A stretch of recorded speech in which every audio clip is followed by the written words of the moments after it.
I want to also thank, I had breakfast this morning with the King and Queen, and they're incredible people.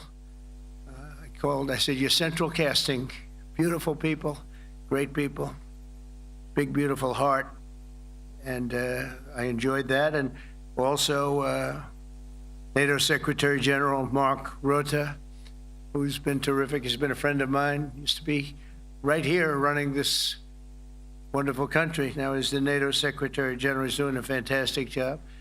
And the Prime Minister, we appreciate everything you've done. And as you know, last weekend, the United States successfully carried out a massive precision strike on Iran's nuclear enrichment facilities, and it was very, very successful. It was called obliteration.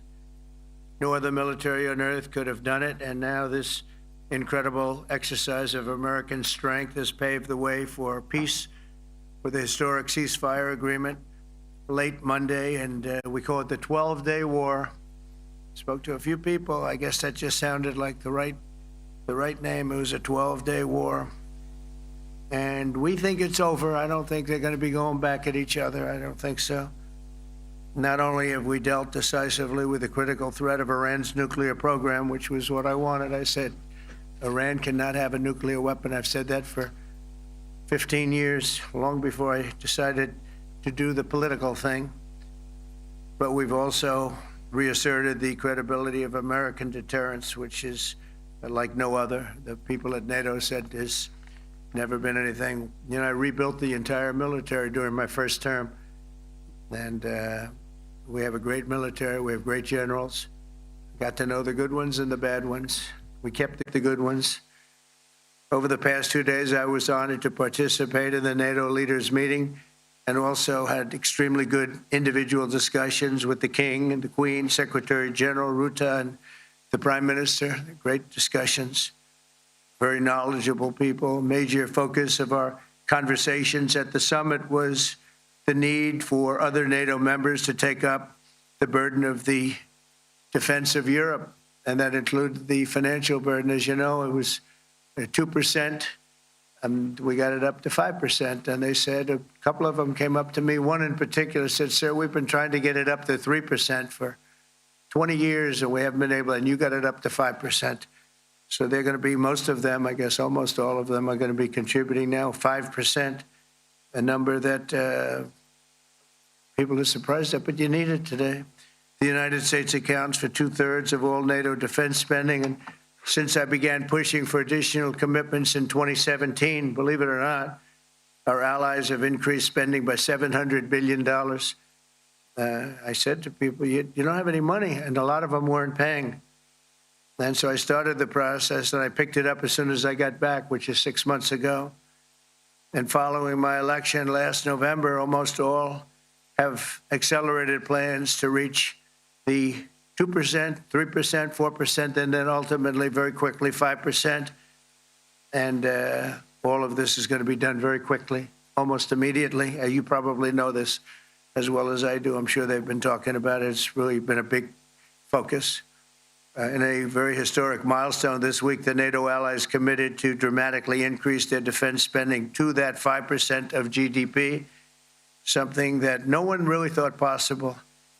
And they said, you did it, sir, you did it. Well, I don't know if I did it, but I think I did.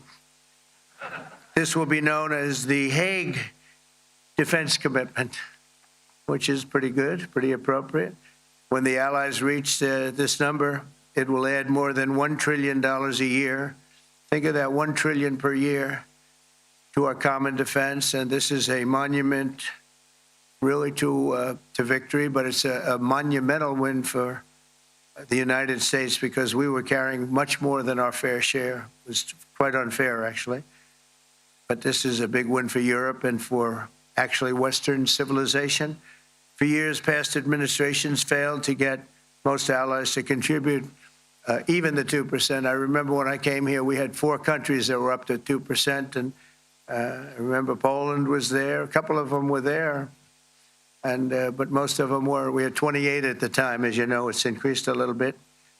And they've agreed now to more than double their budgets in all cases.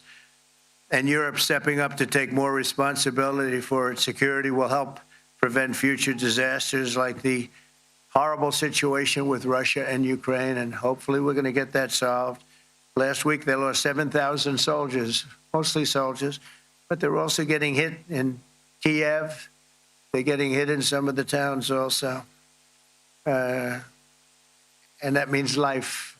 Life is disappearing also in the cities and towns. Should have never happened, would have never happened if I was president. Said it 1,000 times. And it never did happen. It's never even thought about. But it's vital that this additional money be spent on very serious military hardware, not bureaucracy. And hopefully that hardware is going to be made in America because we have the best hardware in the world. You saw that where 14 missiles were shot at us the other day. And they were very nice. They gave us warning. They said, we're going to shoot them. Is 1 o'clock okay? They said, it's fine. And everybody was emptied off the base, so they couldn't get hurt except for the gunners. They call them the gunners. And out of 14 high-end missiles that were shot at the base in Qatar, all 14, as you know, were shot down by our equipment. Amazing stuff. Amazing that they can do. It's like shooting a bullet with a bullet. It's the same thing if you think about it. 14 out of 14, and they weren't even that surprised. I said, do you do that well often? They say, we pretty much do, sir. The Ukraine crisis has also highlighted the urgency of rebuilding our defense industrial base, both in the United States and among the allied nations. We cannot afford to be dependent on foreign adversaries for critical minerals. And as you know, we made a deal with Ukraine to take a vast amount of the land they have for minerals. We need it. And once again, I want to thank all of the people in the Netherlands, incredible people. It's a great place. And all of the NATO allies for the tremendous summit that we just had. A letter just came in, and a statement came in from the Atomic Energy Commission of Israel. And I just wanted, this is an official letter, and they're very serious people, as you know. The devastating U.S. strike on Fordo destroyed the site's critical infrastructure and rendered the enrichment facility totally inoperable. It was devastated. We assess that the American strikes on Iran's nuclear facilities has set back Iran's ability to develop nuclear weapons for many years to come. This achievement can continue indefinitely if Iran does not get access to nuclear material, which it won't. It's so sad that that whole thing had to go. But I just want to thank our pilots. You know, they were maligned and treated very bad, demeaned by fake news CNN, which is back there, believe it or not, wasting time, and nobody's watching them. So they're just wasting a lot of time, wasting my time. And the New York Times, they put out a story that, well, maybe they were hit, but it wasn't bad. Well, it was so bad that they ended the war. It ended the war. Somebody said in a certain way, you know, that it was so devastating, actually. If you look at Hiroshima, if you look at Nagasaki, you know, that ended a war too. This ended a war in a different way, but it was so devastating. Also, they have, out of Dubai, just came that Iran's foreign ministry spokesman, this is Iran's foreign ministry, says its nuclear installations were very badly damaged by the American strike. So what bothered me about these reports with fake reports put out by the New York Times, failing, I call it the failing New York Times because it's doing terribly. Without me, it would be doing no business at all.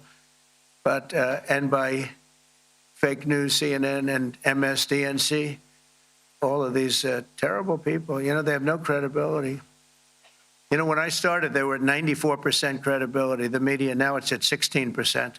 And I'm very proud of it because I've exposed it for what it is. But when I saw them starting to question the caliber of the attack, was it bad? Well, it was really bad. It was devastating. They were obliterated. Like you can't get into the tunnels. They just put that over. That just came out. They can't. There's nothing. There's no way you can even get down. The whole thing is collapsed in a disaster. And I think all of the nuclear stuff is down there because it's very hard to remove. And we did it very quickly. When they heard we were coming, it was, you know, you can't move it. Very hard, very dangerous, actually, to move to.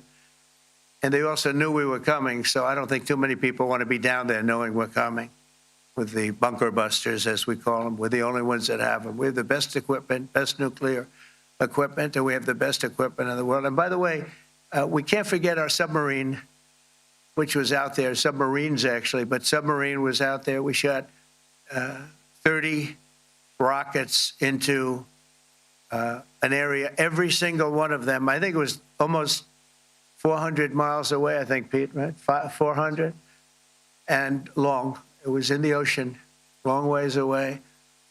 And we shot a total of 30. Every single one of them hit within 9 inches from where it was supposed to be. It took it a lot because we didn't do just Fordo. We did 2 others in addition, which hadn't been completely destroyed. So we hit them with a submarine from hundreds of miles away. Amazing, just amazing equipment. Greatest submarines in the world. Nobody's even close. They're 20 years behind us when it comes to submarine technology. So that's one, and the other was from the Atomic Energy Commission, and they have about 3 or 4 of them now coming in from atomic energy commissions from various places. But the one that we have that just came out, we released it a little while ago, was from the Israeli Atomic Energy Commission, but numerous of them are getting to see the site, and the site has been demolished.